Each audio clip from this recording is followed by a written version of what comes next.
They say that people do not decide their futures, they decide their habits, and their habits decide their future. What have you decided? Have you made the right decision? This morning on Smell the Coffee, we bring you the freshest, latest news and so much more. My name is Aina Raisa Koya, and today I am joined by Ashwan Berry as the host of Smell the Coffee. How are you? I'm fantastic. You know, I like to start my day with coffee, so Yes. this is the perfect way to get it going. You know, they say that great idea starts with coffee. Oh, yes, yes, absolutely. And I totally agree with that. All right, let's talk Yeah. about music. You know, this week we are focusing on music on Smell the Coffee. So what song did you grow up on? What song was your favorite growing up? It could be until now, and then what did it mean to you then and now? Then and now. Yeah. I mean, different songs have meant different things to me, like, you know, over my life. I remember, you know, of course, hymns. Hymns, I think, were the first recorded songs in my head. Abide true. With Me, those kind of hymns. Then, like, I think about cartoons I loved. I loved the intro to Pokemon. Because the main cartoon, the main character's name was Ash. So I used to love singing along to that one. Then, of course, a lot of Oliver Mtukudzi. But I would say for this stage of my life, the song that's been my favorite for the longest is Dangote by Burna Boy. Hey, Yeah. Dangote, you're on that millionaire vibe. You know, and you, what's your song? I think I would go with Time After Time by Cindy Lauper. I love timeless that. song. Timeless. Yes. And also it says to me that I need to be there for myself time after time. If I fall, I have myself to pick up. Yes.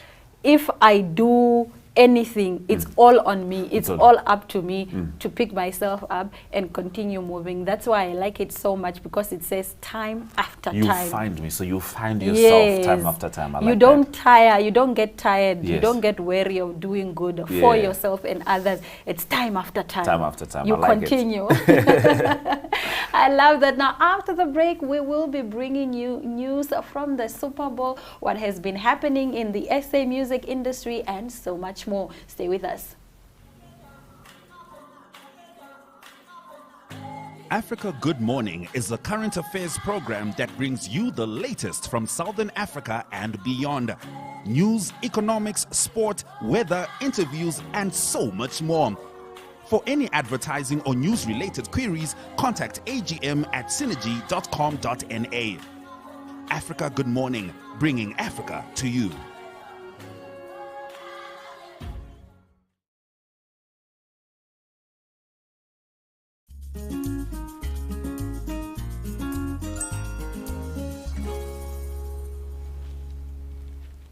Heading into our news stories, I believe the entirety of Africa and, of course, the international hip-hop community was shook on Friday night, entering Saturday morning, when we all learned about the shooting and killing of Kenan, a.k.a. Forbes, an iconic South African rapper awarded across many platforms and certainly dear to the music industry.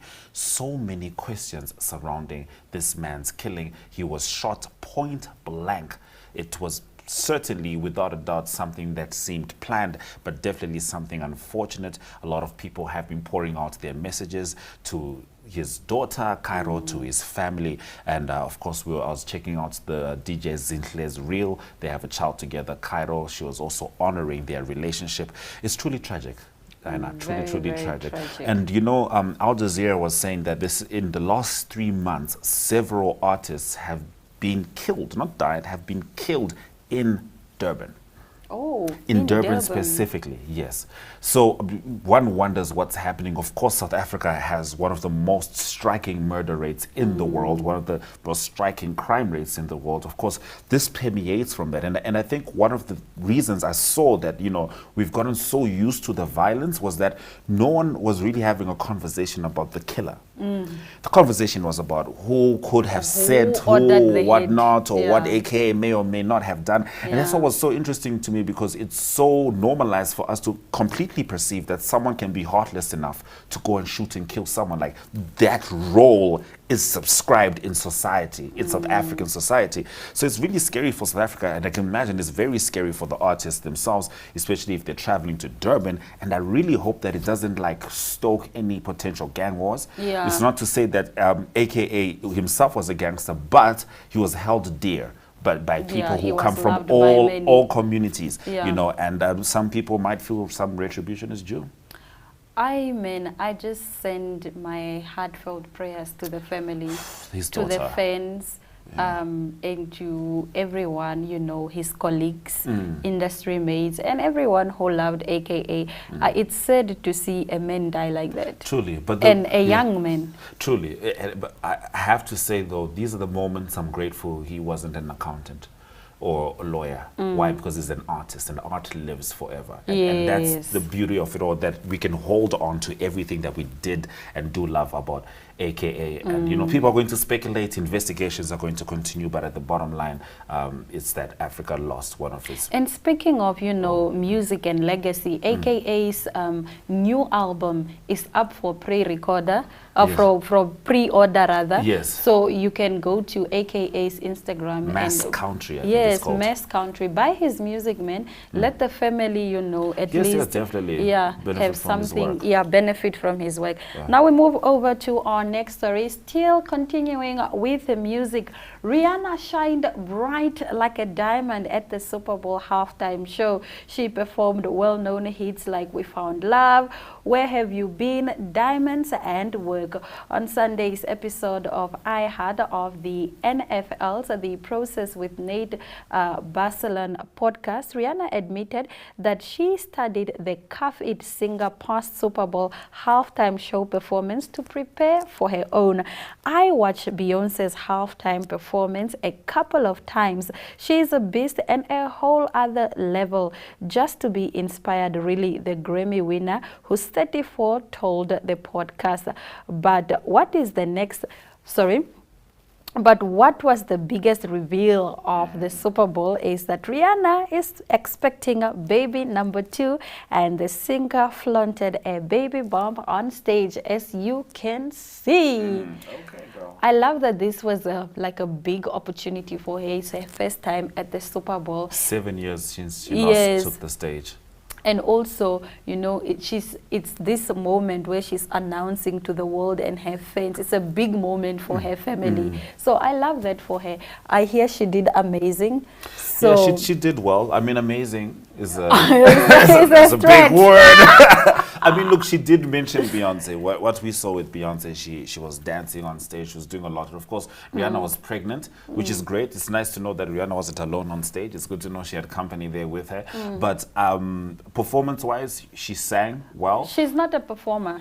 Yeah, but you know, that's part of the job. You know, No, but you cannot expect a performer to perform. No, I'm saying is this. She might not be a performer, but she is a singer. Yes. And she A sang, singer who which does is good. not perform. Yes. She However, just she sings. was booked for the Super Bowl To perform. Singing. Singing, perform. And she did, that's what I'm Yes. saying. She did that. She did it well. Unfortunately, the Super Bowl is all about spectacle. You know what I mean? It's the biggest sporting event on the American calendar.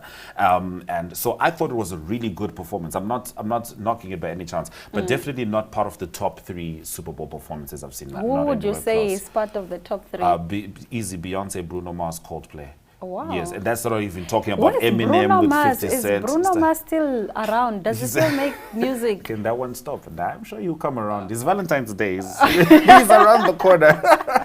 But sticking with the Super Bowl, the actual teams which were playing were the Philadelphia Eagles and the Kansas City Chiefs. Now, the main story is around the quarterback for the Kansas City Chiefs, because the guy was known as the greatest of all time, retired about 3 weeks ago, Tom Brady, and he has 7 championships. Now, this guy is the guy who's seen as the next guy, and his name is Patrick Mahomes. Now, Patrick Mahomes, in 5 years of playing in the NFL, has managed to win the championship 2 times. They won the Super Bowl. And so a lot of people are saying, of course, statistically, this is the best start any quarterback has ever had in the NFL. So a lot of people are saying he's headed towards Brady. And 2 championships in 5 seasons is one good way to do that. Do you know that I didn't even know that the Super Bowl was like a football event? You like, just knew about Rihanna. I just knew that artists go and perform at Yes, the Super Bowl. Super Bowl, So yeah. I thought it was like some concert, All right. like a one-man show, but Yeah. for one artist. I swear to God, I never knew. Honestly, when Beyonce performed, I remember being annoyed with the game. Like, why are these guys coming back to play this sport when we've got After Beyonce on Beyonce stage? Yeah, no, it's interesting. I mean, it's the biggest event on the American calendar. I saw that they were selling to watch the event about for $1, and I was wondering why it was so cheap. And then I realized the World Cup just happened, and Americans usually get woken up when they realize, oh my goodness, we are not the center of the entire world. The world cares about other things. So with this particular Super Bowl, of course, they always have a good act, but when you have Rihanna and you're asking for simply $1 to watch it, I think they're also trying to get the world to fall in love with their sport. We'll see how it goes, because the logic doesn't work. Football in the hands. Football will Make it make always be sense. football, like football, Foot. soccer. All right, now we move on to our next story. Following the end of the road for the Namibian Annual Music Awards in 2020, organizers of the show told Unwrap Online this week that the numbers are finally back with a bang after 2 years of hiatus. The event, which is now back on the social calendar, will be held in the coastal town of Swakopmund. This was confirmed by the Namibian Broadcasting Corporation NBC Chief Commercial Officer Nico Muya, who said that the broadcaster is seeking to plow back into the industry with not only cash prizes set out for the winners, but also providing the platform the new and old artists to showcase their art and talent with the rest of the country. I love that. You hosted the numbers twice. Are you excited for their return? I mean, I'm honestly neither here nor there. I would like to see, I never get excited about their return. I'm always excited about the value addition. So I spend enough time in the industry to be able to sometimes see what's palpable and what's not. So of course this is a new direction for them. I'm definitely wishing them all the best, but I'm more excited about the things on the NTV So calendar, NBC honestly. will be, like the... Yeah, I mean, it's the same. The sole sponsors. Yeah. No longer MTC. It's not NBC see, and NTC. It's which makes me solely ask NBC. questions, because every other time NBC is complaining about money. So I would like to imagine that they would have outsourced funds for this. It sounds more strategic, considering that they are generally in dire situations financially. But I think it's a good platform. It's a platform that, I mean, allowed me to be seen by a lot of Namibians, and I think Namibians love it. And for me, that's the pure reason to love it. But is in of itself, I would love to see what it means to the creative community after the event. For me, it's like the timing. Do you really have enough time from the day you announce that it's coming back for this year? Because now it's February. I know, I mean, obviously they haven't announced the dates yet, but do they have enough time to plan? If it's the same, it's being announced the same year, which is supposed to happen. I mean, if they planned last year, I mean, then this could probably be just part of their rollout plan, that kind of thing. But you understand, I understand your skepticism, because we had the numbers in 2020, and just like that, they were cut off. And I don't believe they were cut off because everything was going well. So that's the skepticism we all have, which is like, are you guys prepared? Because I think it's fair to say that if you give the Namibian public something like this, we should be able to expect to see it there every year. I'm really excited, for the artists to make their money, because, in this music industry, people don't get booked enough. There are not enough gigs for everyone. So if you can win an award whereby you're going to win 30K, at least you'll be sought and get visibility. So that's the part I care about. You see my point? That's the part I care about. I'd like to see what it means to artists after the event itself. But again, what I'm proud of is that Namibia's got a lot of things on the calendar for artists. Like right now, the festivals, I mean, we just had Burna Boy, which means other international artists are looking at us a little different. You're like, come through, guys. Come through. Who would you love to see international act in Namibia? Jay-Z. Jay-Z will never come to Namibia. It won't happen. I'll catch him in South Africa. I'll catch him in South Africa. But you know what? A little birdie told me that if you listen carefully, you might hear Wizkid around the corner. If you listen carefully. Love that. We don't know. I know nothing. No facts. Love that. But there might be someone who... You had it on Smell the Coffee Fest, just in case it breaks out elsewhere. All right, well, speaking about music, now Yolanda Nell popped in at a musical event, and this is in our guest segment, which comes right after the short commercial break. Stay with us. Take a load off and tune into another episode of Brave Namibia, as we take a look at both ordinary and extraordinary Namibians. Brave Namibia is broadcasted on NTV Saturdays at 6:30 p.m. and oneup2.com, as well as broadcasted on the following Facebook platforms on Wednesday at 5:30 p.m. Republican, Allgemeine Zeitung, Namibian Sun, and all Namibia Media Holdings pages. For more information, contact the Brave team at brave@synergy.com.na. Brave Namibia, for the ordinary and extraordinary Namibians.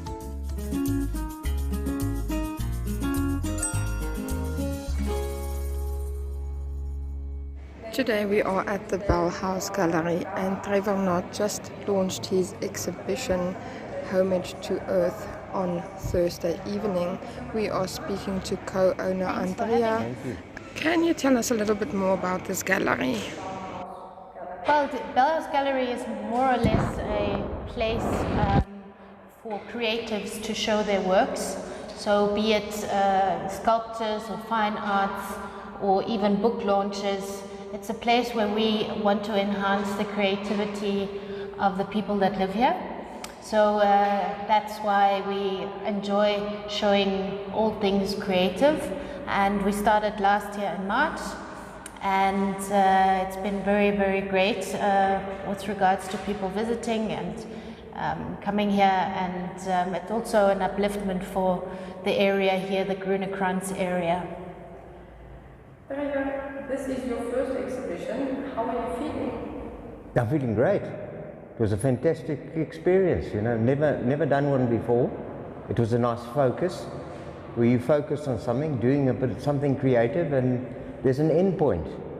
It's not just building a whole bunch of stuff and keeping it in your room or in your workshop and then having to build a house to put it in. This is much easier. Tell us, you worked with wood and metal a lot. How did you decide to use these materials? No, it's not just wood and metal, it's whatever there is. It could be recycled plastic melted down, it could be anything from polystyrene to anything. This exhibition just happened to be a homage to earth, where the plastics and polystyrenes don't really come into things. So no, my favorite choice would be wood and metal and stone and metal. There's just a nice connection there. It's got a bond, which I like. Tell us about your process from beginning to end. You have a variety of pieces here, and nothing looks the same. Everything is very unique in its own right. I think it's got to do with the space. So you would need to fill a space. So the space is always in your head as to what it is. Not so much whether it's a client or anything like that, but the space. And then what have you got around you to use? And it's great to use whatever's at your feet or within 100 meters or a kilometer from where you are. So you go and look for that, because somehow there's a connection between what you collect and do. So first of all, it's the space, and then creating something that fills the space in a negative way. So you get a sculpture, a whatever there, and then the negative space with the corners of rooms and all that blend in together. So that's the process, to fill a space, and sometimes it's to say something. You know, I want to say something, and I want to make a sculpture to say something. It doesn't always work, but that would be the other process, where you start and you say, okay, this is a sculpture on bureaucracy. Everything goes fine and smooth, and then suddenly there's this disaster that happens that crumbles the whole thing. And you build with that in the back of your mind the whole time. So that's the process, either filling a space or saying something. How did you become an artist? No, I don't know. I can't answer that. You just do. You just make stuff, you know. And if at the end of the day there's somebody who you create a sort of a reaction, and if you create a reaction, you're doing something good. You're doing something that's probably worthwhile. And I think that's how it started, where people would say, wow, that's nicer. How much is that, you know? And you say, well, no, none of it's for sale, because I'm not an artist. I don't professionally make a living from art. I just do it. So to answer your question, how do you become an artist? I haven't the faintest idea. I think it's a lot of sweat and a lot of just persistence, and then the lucky break where you get a gallery like this, for example, and that's what would be important. All right.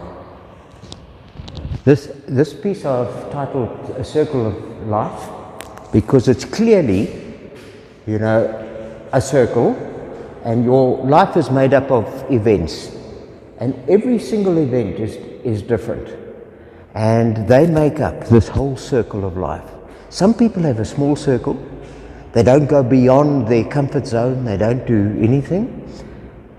Some people's circles are bigger, in other words, their lives are fuller, I should imagine, and they're made up of far more events until you get to the outside circle, which is sort of the hyper person, which does a hell of a lot of stuff, and it's all one on top of the other made up of many events.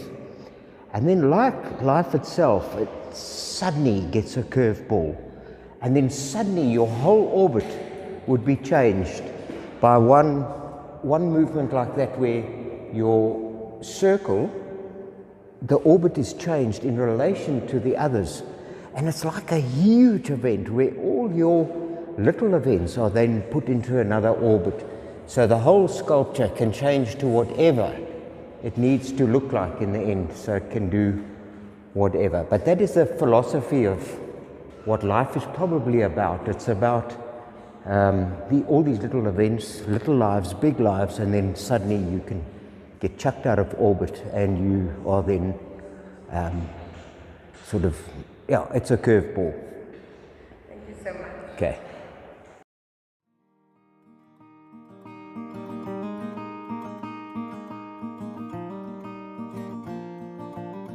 AgriMonitor is jou weeklikse landboukundige program wat jou die jongste nuus in die landbouverwante bedryf en onderwerpe wat daaraan gekoppel is bring. Vir enige advertensie of nuusverwante navraag, kontak agrimonitor@synergy.com.na.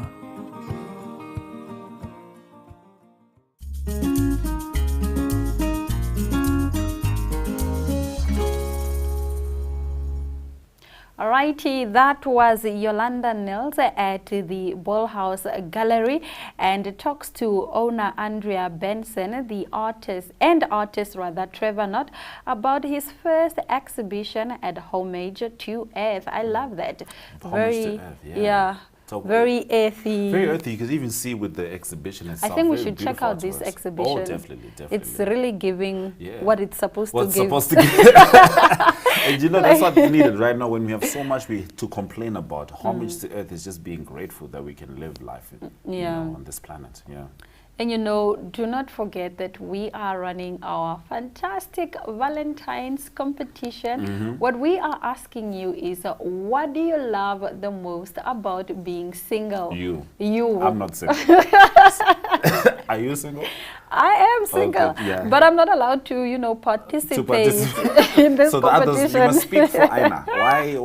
Explain to someone like me why you love being what single. Did you love about being single when you were single? There's nothing I love about being single. Really? That hasn't been made better by having a partner. But what I could say is I did appreciate, you know, having time and space in my own head, and what I could just do with my dog Kwame, and I could just go off and go somewhere and stuff. Now there's a lot of conversations that need to happen, lots of planning, visas and things like that. You can't just pick up and go. Yeah, but I prefer being in a relationship. Yeah. I don't know if I prefer being in one or not being, but why are you looking at me like that? But I think to understand. I think that with or without, I'm able to function properly. Definitely. You are definitely fulfilled. Yeah. Yes. But if you want to be filled with Coca-Cola, you must tell us why you enjoy being single, okay? This is not for those who are feeling fulfilled and eat, pray, loving around the world. We want to know about the folks who are specifically feeling like, you know what I mean, being single is the better version. I like that. I can't wait to, you know, hear everyone's voice notes. Oh, yes. It's voice notes. It's voice note. You're supposed to send a voice note to the number that is popping up on your screen. Send a voice note to that number, and who knows, we would be calling you to come pick up your amazing goodie. There's so much more to be won. Not only Coca-Cola, we have other amazing prizes. Oh yes, there's a speaker, there's a hat that you can wear on Valentine's Day so you can be single in the sun. Please do not forget that Rock and Roll Namibia presents the Yevels Fantasties and Joe Black on the 27th of May 2023 live in Windhoek. Now, double tickets are 600 now online via www.eticket.my.na. And this has been our show. We'll see you again tomorrow, same time, same place. From all of us here in studio, it's all our love, all our light, and adios. Cheers.